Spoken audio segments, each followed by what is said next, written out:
अभी आपने देखा क्या है योगी का करिश्मा।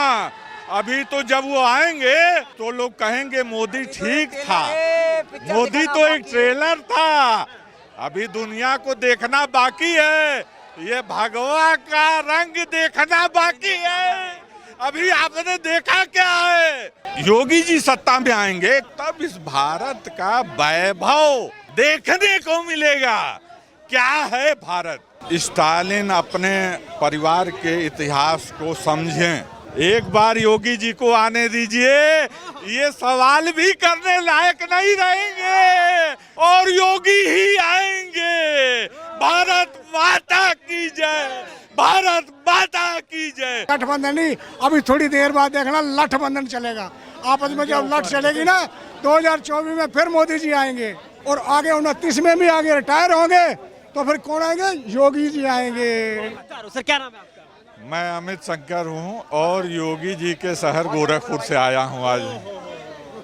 अभी ये मुस्कुराहट इसलिए है कि G20 की सफल हो गया है या मल्लिकार्जुन खड़गे को नहीं बुलाया इसलिए आप मुस्कुरा रहे हैं? देखिए G20 तो अभी शुरुआत है, मोदी जी जो कर रहे हैं उस पर जो सवाल भी विरोधी कर रहे हैं, एक बार योगी जी को आने दीजिए, ये सवाल भी करने लायक नहीं रहेंगे।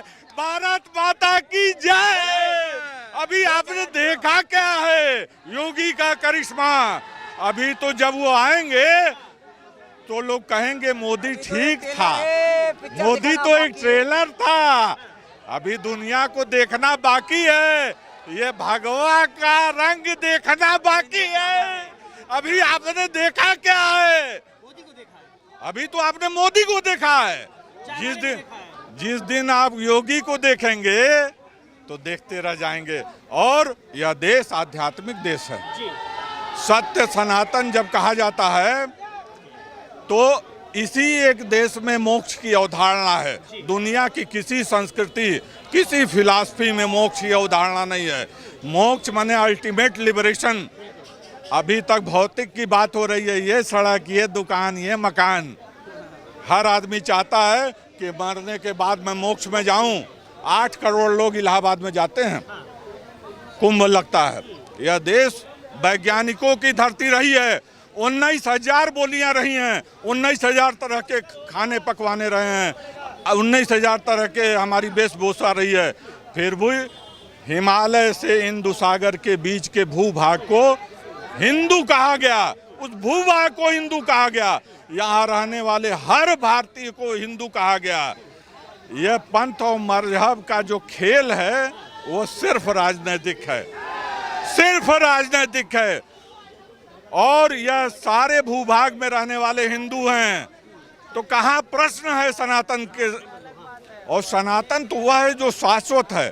शाश्वत नियमों को आज ये बता दीजिए कि 6000 साल पहले हमने बता दिया कि किस तारीख को चंद्र ग्रहण होगा और सूर्य ग्रहण होगा। और 200 साल पहले तो ये अमेरिका और यूरोप ये लड़ते थे कि धरती चपटी है कि गोल है। हमारे यहाँ तो 6000 साल पहले बता दिया कि गोल है और सब चलायमान है। पृथ्वी भी घूम रही है सूर्य के चारों ओर, सूर्य भी घूम रहा है गैलेक्सी में, सब घूम रहे हैं और हमारा जीवन भी घूम रहा है। और हम इस घूमते हुए जीवन से बाहर निकलना चाहते हैं, तो हम तो वैज्ञानिक हैं। ये सनातन की महिमा बता रहे हैं या भगवा की महिमा बता रहे हैं? ये सनातन की महिमा है और भगवा तो सबको होना है, क्योंकि यह उगते हुए सूर्य का रंग है और सारी धरती सूर्य से ऊर्जा ले रही है। ये उगते हुए सूर्य का रंग है, सारी धरती उगते हुए सूर्य से ही ऊर्जा ले रही है। और जब यह योगी जी सत्ता में आएंगे, केंद्र में आएंगे, तब इस भारत का वैभव देखने को मिलेगा। क्या है भारत। आज भारत को नीची निगाह से देखने वाले सब के सब, आपको बता दे, जितने विरोध करने वाले हैं वो विरोध करने लायक नहीं बचेंगे, यह मैं कहना चाहता हूं। मोदी जी तो अभी एक पहली कड़ी हैं, आने दीजिए अन्य कड़ियों को। तब देखिएगा देश कैसा वैभवशाली होता ऐसा है। योगी जी क्या करेंगे जो मोदी नहीं कर पाए? देखिए, मोदी जी एक मर्यादा में रहते हैं, अपने विरोधियों के प्रति एक मर्यादा में रहते हैं। और जो सनातन का साधु है वह चिमटा भी लिए रहता है, दाग देता है, विरोधी को दाग देता है, चिमटा भी लिए रहता है। तो मैं ये कहना चाहता हूँ, आप देखिए जो बुलडोजर बाबा के नाम से उनकी ख्याति हुई, आज आपने अपराध किया, शाम को आप अपने घर में नहीं घुस पाएंगे, वो मकान गिरा हुआ मिलेगा, सो ही नहीं पाएंगे, खत्म बवाल। यह न्याय है, झटपट न्याय है और इसी की ताकत है। देश पहचान रहा है और देश इंतजार कर रहा है। मोदी जी की तो अब उम्र हो गई है, आज नहीं कल जाएंगे और योगी ही आएंगे। भारत माता की जय, भारत माता की जय। धन्यवाद। एक सवाल करूंगा, आप उसी सनातन की महिमा का बखान कर रहे हैं जिस सनातन को स्टालिन कहते हैं ये तो कोरोना है, तत्काल नष्ट कर देना चाहिए। स्टालिन अपने परिवार के इतिहास को समझें, उनके पुरखे भी अपनी मोक्ष की कामना के लिए कुंभ में गए होंगे, गंगा स्नान किए होंगे, शिव जी का पूजन किए होंगे। राजनैतिक कारणों से यदि कोई अपना व्यक्ति विरोध कर रहा है उसको करने दीजिए, वह सब सनातन के अंग हैं, आज नहीं कल आएंगे। वो तो क्षणिक है, आए कि नहीं स्टालिन G20 में आ गए, कहाँ हैं आप? G20 में आ गए, मोदी जी के बगल में खाना खाने। ऐसा लगता है। क्या नाम है सर आपका? मेरा नाम राहुल है। क्या कहेंगे G20 की सफलता पर युवा होने के नाते क्या लगता है कि सब इतना पैसे की बर्बादी या कहीं हिंदुस्तान में कहीं आबादी हुई है? देखो मोदी, आपको बता दूं, मोदी जी कोई काम करते हैं ना तो उसके पीछे बर्बादी तो कभी हो ही नहीं सकती, है ना। हमेशा वो आबादी के लिए काम करते हैं। अब मैं आपको बताता हूँ, मोदी जी एक ऐसे नेता हैं, वो गुजराती होने के साथ साथ एक बिजनेसमैन भी है। उनका माइंड ना बिजनेस वाला है। अगर वो मान लो 1000 करोड़ लगाते हैं ना तो 10,000 करोड़ रुपए निकालने की क्षमता रखते हैं, ठीक है। तो मोदी जी ने जितना पैसा इन्वेस्ट किया है G20 में, आप देखना कि इसके दूरगामी परिणाम होंगे। आने वाली पीढ़ियां इसका फ़ायदा उठाएंगी। ये कांग्रेसी और ये विपक्षी लोग नहीं समझेंगे क्योंकि इनकी छोटी मानसिकता है। ये छोटी मानसिकता के लोग हैं, इनको हर चीज़ में बर्बादी दिखाई देती है। हमको पता है, देश की जनता को पता है कि मोदी जी ने कितना बड़ा काम किया है। मोदी जी ने कितना बड़ा काम किया है। मोदी जी ने सिर्फ देश का ही नाम नहीं बढ़ाया, आज पूरे दुनिया में जो दुनिया के 20 बड़ी सबसे बड़ी महाशक्तियां हैं, आज वो भारत का लोहा मानती हैं। आज वो मानती हैं मोदी के नेतृत्व की, उनकी लीडरशिप की तारीफ करते नहीं थकती हैं। तो हमें पता है कि ये G20 समिट ने इस देश को क्या दिया है। आप नहीं मानते कि कांग्रेस जो विरोध कर रही है उसका भी कोई महत्व है? कांग्रेस तो हर अच्छी चीज़ का विरोध करती है। कांग्रेस तो इसका भी विरोध करती है कि चंद्रयान 3 चांद के साउथ पोल पे क्यों पहुंच गया। कांग्रेस तो इसका भी विरोध करती है कि इसका पॉइंट शिव शक्ति के नाम से क्यों दिया गया। मैं कांग्रेस से पूछना चाहता हूं, जब पहली बार चंद्रयान गया था और जिस जगह वहां पहुंचा था उनको उन्होंने जवाहर पॉइंट नाम दिया था, क्यों? ये जवाहर क्या ऊपर वाले भगवान ने बोला था, महादेव जी ने, कि इसको जवाहर रखना है। ये खानदानी एक अधिकार लेके आए थे कि इसको जवाहर रखना है। शिव शक्ति नाम रखा है। कांग्रेस को क्या दिक्कत है? कांग्रेस तो खुद कहती है ना, मैं कि हमारे राहुल गांधी प्रकांड शिव भक्त हैं। पोस्टर लगे होते हैं यूपी में, आप यूपी जाइए कभी देखिए, वहाँ पोस्टर पे लिखा होता है राहुल गांधी जनेऊधारी पंडित, शिव के प्रकांड शिव भक्त, प्रकांड पंडित हैं। तो भैया शिव शक्ति नाम रख गया तो कांग्रेस को क्या दिक्कत है?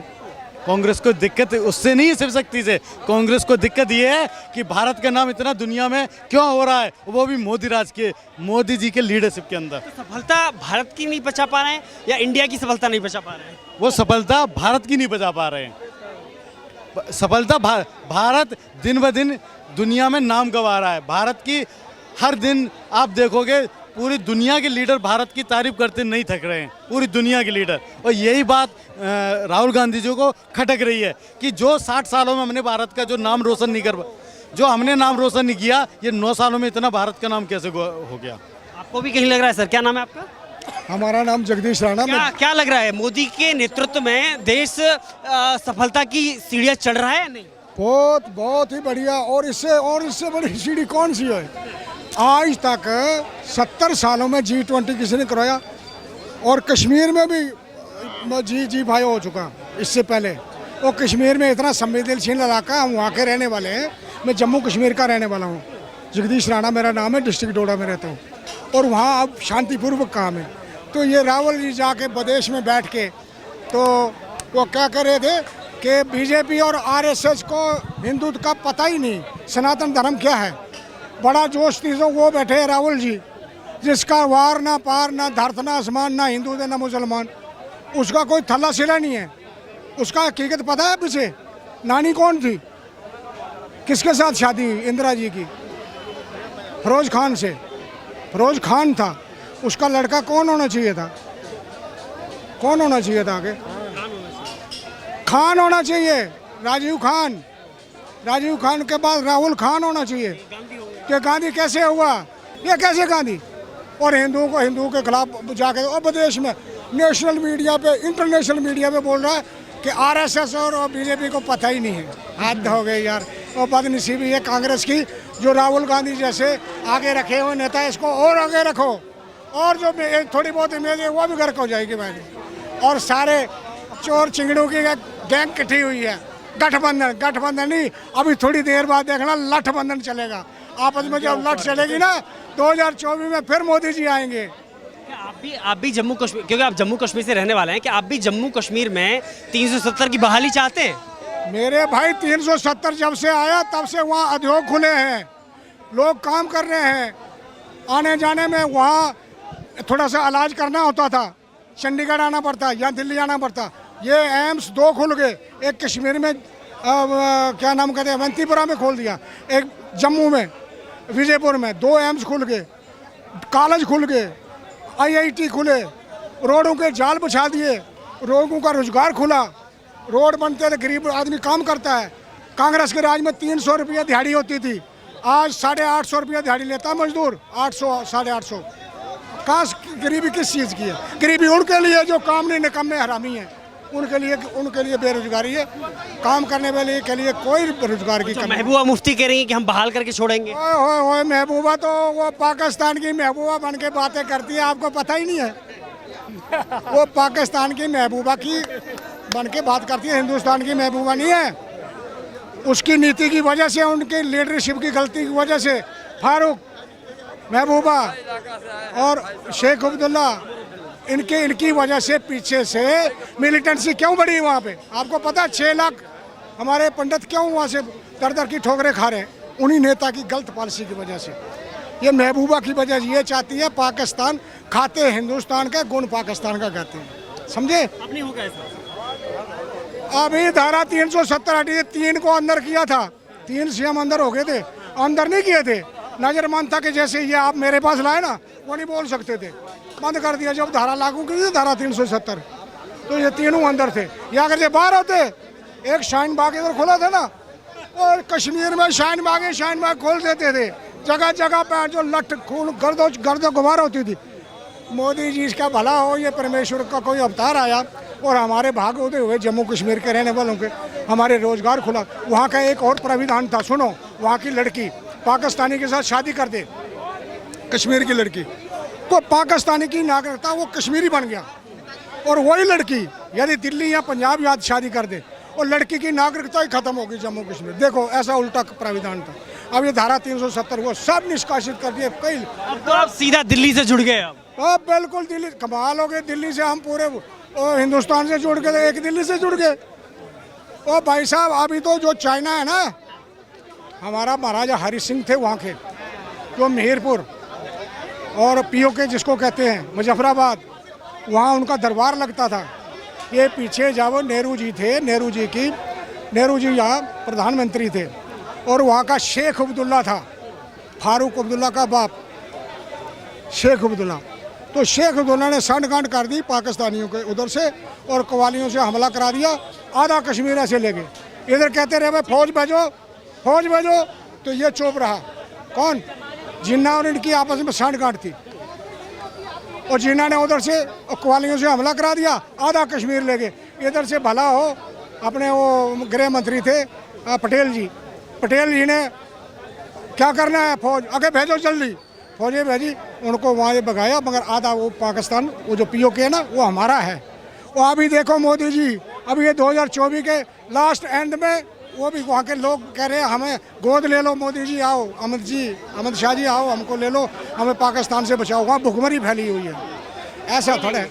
पक्का लेंगे, कबार को छोड़ेंगे उसको, वो हमारी विरासत है। हमारे महाराजा हरि सिंह की जगह है, वहाँ हमारा दरबार लगता था। मैं राजपूत हूँ, ठाकुर राणा जगदीश राणा, जम्मू कश्मीर डिस्ट्रिक्ट डोडा का रहने वाला हूँ। लेकिन POK लेके मानोगे? बिल्कुल लेना भाई, वो तो है ही, आज भी है, वो कल भी था। हमारे नक्शे में देखो ना, नक्शा हमारा POK का बना है, बीच में लकीर है कि उनके पाकिस्तानियों अवैध कब्जा किया हुआ है। तो कब्जा वो खुद ही हमारे पास आ रहे हैं, पाकिस्तान की औकात नहीं। सुनो, आपको पता है हम 144 करोड़ हैं, 45 करोड़, हम पाकिस्तान की साइड आकर से इकट्ठे होकर लड़ाई तो छोड़ो, लड़ना छोड़ो, 144 आदमी अगर पाकिस्तान का पता ही नहीं लगेगा क्या। मतलब बम डालने की जरूरत नहीं, बम का को स्ट्राइक करने की जरूरत ओ नहीं है। बाबा, कोई कुछ नहीं करना। आप देखो वहाँ इतना कुछ, पता नहीं कितने देश मदद कर रहे हैं। एक हमारा योगी जी हैं, उत्तर प्रदेश की जितनी आबादी है ना उतनी पाकिस्तान की आबादी नहीं है। वहाँ एक योगी राज कर रहे हैं। देखो ऐसा तुम तड़क या स्लो है। अभी जाओ, बहू बेटियाँ आराम से घूम रही है, और पहले इतना ये अखिलेश जी, ये फलाने, चोर छिंगड़े सब लाखों के घोटालेबाज इकट्ठे हुए हैं। आज गठबंधन बनाया, गठबंधन नहीं लठबंधन चलेगा अभी थोड़ी देर बाद। देखो ये देखो, मोदी 2024 में भी मोदी आएंगे, और आगे 29 में भी आगे रिटायर होंगे, तो फिर कौन आएंगे? योगी जी आएंगे। Thank you sir. Shri Ram बोल, सियापति रामचंद्र की जय।